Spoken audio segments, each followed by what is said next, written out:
Assalamualaikum warahmatullahi wabarakatuh. Selamat siang anak-anak. Apa kabarnya hari ini? Ya, sebelum memulai pembelajaran, kita lakukan absen terlebih dahulu ya. Siapa yang hari ini tidak hadir?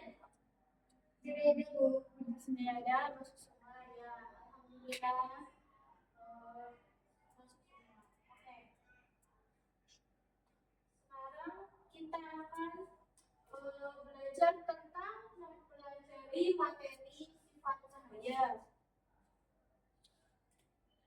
Ya, anak-anak, ini lihat ada gambar apa di sini? Ada bercermin. Ya, siapa di sini yang suka bercermin? Saya. Ya, Maria bercermin. Terus siapa lagi? Aku juga. Mama kita, Mbak Cinta, Mas Salsa. Ya. Nah, ketika kalian bercermin, itu apa yang kalian lihat? Diri saya, kita sendiri. Ya, diri kita sendiri ya. Nah, dari cermin tersebut, mengapa ketika kita bercermin itu selalu ada bayangan kita di depannya? Betul. Bayangannya ada mantul kan di kita sendiri. Nah, ya selanjutnya kita masuk ke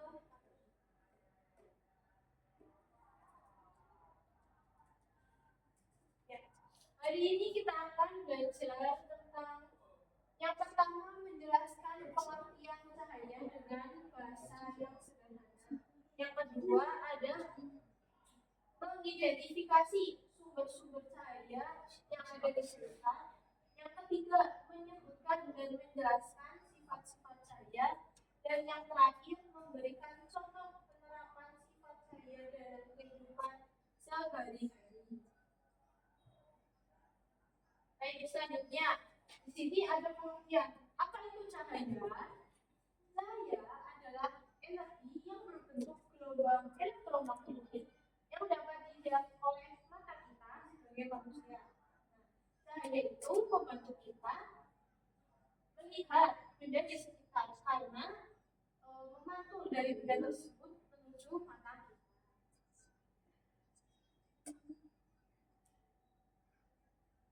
Ya, selanjutnya ada sumber cahaya. Nah, sumber cahaya di sini itu ada matahari yang biasanya kalian lihat dari pagi, siang, lalu menjelang sore. Terus yang kedua ada lampu. Lampu itu yang sering kalian lihat itu ada di rumah, di sekolah, yang mana saja. Di jalan juga ada. Dan yang ketiga itu ada lilin. Yang keempat ada sensor dan yang terakhir ada bagian utama. Ya. Selanjutnya ada sifat-sifat cahaya. Yang pertama nih ada cahaya merambat lurus. Yang kedua cahaya menembus kaca atau benda bening. Yang ketiga ada cahaya dapat diuraikan. Yang keempat ada cahaya dapat melentur. Yang kelima ada cahaya dapat dipadukan. Yang keenam yaitu terakhir ada cahaya dapat dibiaskan. Nah, kita masuk ke cahaya merambat lurus. Di sini pengertian dari cahaya merambat lurus yaitu cahaya yang selalu bergerak atau merambat dalam garis lurus selama tidak ada penghalang atau perubahan medium. Artinya cahaya tidak berbelok-belok saat melewati udara yang seragam. Ini contohnya begini. Nah, itu ketika kita nyalakan senter seperti ini ya, seperti ini. Nah,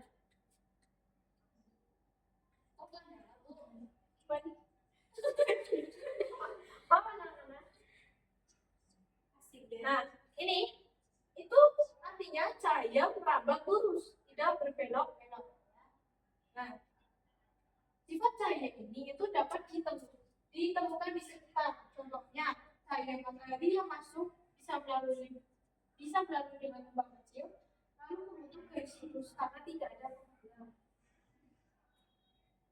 Dan selanjutnya ada cahaya menembus benda bening. Di sini cahaya dapat melewati benda bening atau transparan karena benda tersebut tidak menyerap dan memantulkan seluruh cahaya yang menembus. Sebagian cahaya juga dapat diteruskan melewati benda itu. Nah, sifat cahaya ini dapat ditemukan di sekitar. Contohnya, bisa dengan cahaya matahari masuk ke dalam ruangan melalui kaca jendela atau menembus air sehingga sampai ke dalam air. Ini contohnya seperti ini.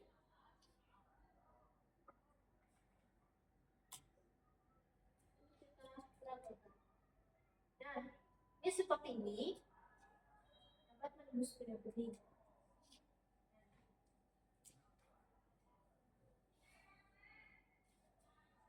Selanjutnya ada cahaya dapat diuraikan. Nah, cahaya putih sebenarnya tersusun dari berbagai warna cahaya. Ketika cahaya putih melewati prisma atau pentasan air hujan, cahaya tersebut bisa diuraikan menjadi warna pelangi. Nah, proses ini itu disebut dengan dispersi cahaya. Sifat cahaya ini dapat ditemukan di sekitar. Contohnya itu ada pelangi di langit. Nah, pelangi itu datang ketika bisa terjadi karena sinar matahari itu diuraikan oleh tetesan air hujan menjadi warna merah, jingga, kuning, hijau, biru, nila, dan ungu. Selanjutnya ada cahaya mengalami difraksi. Dari pengertian ini yaitu peristiwa pelenturan atau pembelokan cahaya ketika melewati celah yang sempit atau tepi suatu benda. Walaupun cahaya tersebut berada lurus, jika cahaya melewati celah yang sangat sempit atau mengenai tepi benda kecil, sebagian gelombangnya itu akan membelok dan menyebar ke sisi belakang benda. Nah, dari sifat cahaya ini itu dapat ditemukan di sekitar kita. Seperti contohnya, saat cahaya matahari itu melewati celah kecil pada jendela, kan biasanya rumah kalian itu ada ventilasi, atau biasanya kan ketika pagi hari itu jendela rumah itu dibuka kan agar udara pagi itu masuk. Dan situ cahaya melewati celah kecil pada jendela atau sisi akan tampak pola cahaya terang dan gelap di layar.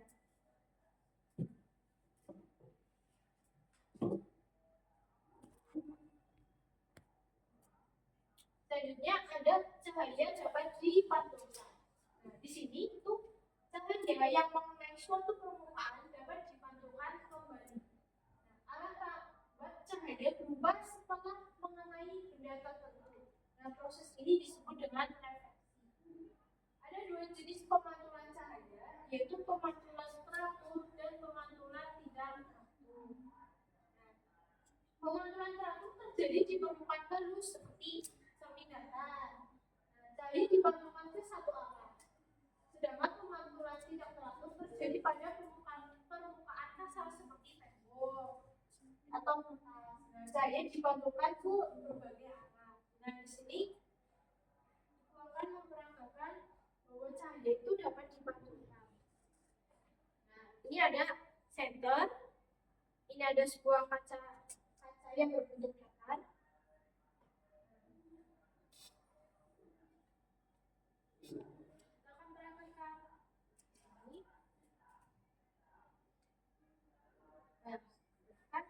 Arahnya jadi ke sana tuh, jadi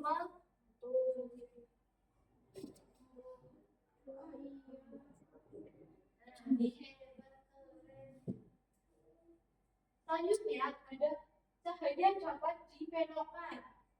Cahaya akan dibelokkan ketika melewati dua medium yang berbeda, seperti udara air atau air ke kaca. Ini terjadi karena kecepatan cahaya cahaya berubah saat berpindah dari satu medium ke medium lain.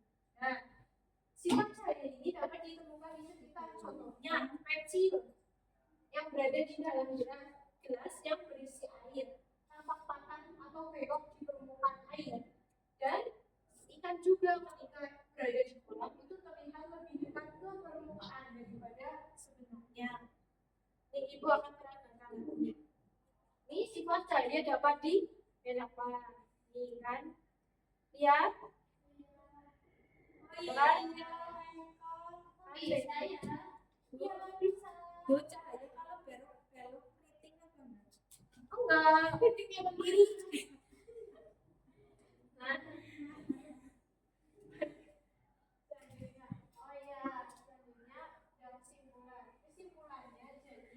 cahaya itu memiliki beberapa sifat, antara lain ada berambang, lurus, dapat diuraikan, dapat disebarkan, dapat dibelokkan, mengalami difraksi atau kelenturan, serta dapat menembus benda transparan. Dan sifat-sifat cahaya ini banyak kita temui di kehidupan sehari-hari. Ya, baik anak-anak, materinya sudah selesai.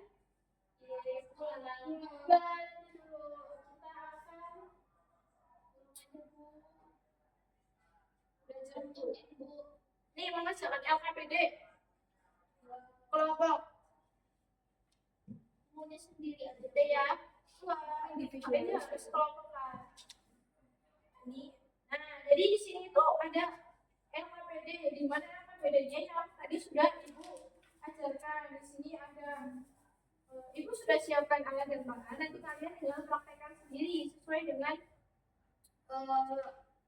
dengan langkah-langkah di sini. Ada alat dan bahan, cermin, datar, sampel, apa percobaannya di sini kalian bisa baca.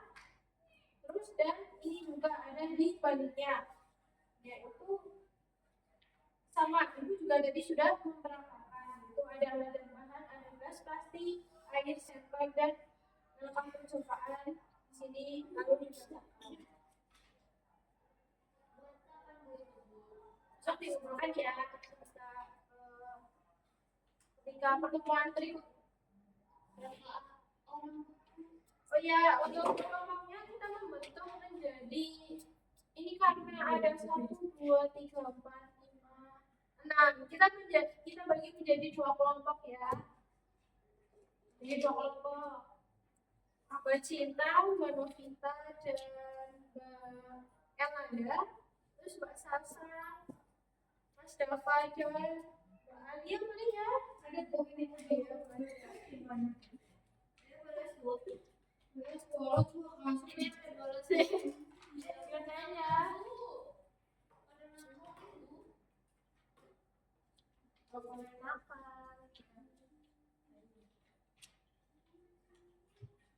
Ya. Oke, jadi tugas yang ibu berikan itu jangan lupa dikerjakan. Pertemuan berikutnya jangan lupa Oke. Baik, karena kegiatan pembelajaran hari ini sudah selesai, maka ibu tutup. Terima kasih atas waktunya anak-anak.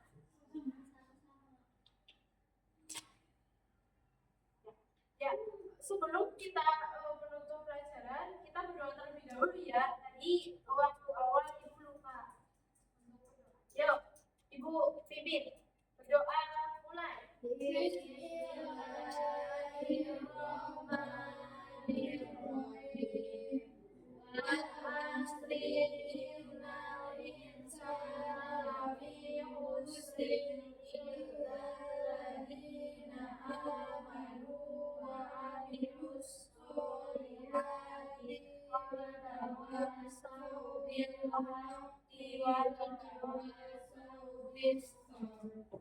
Ya.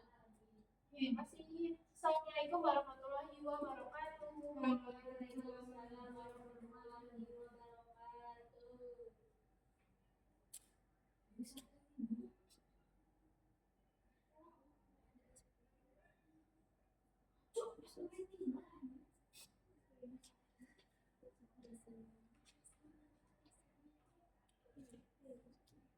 It's one more only with who the one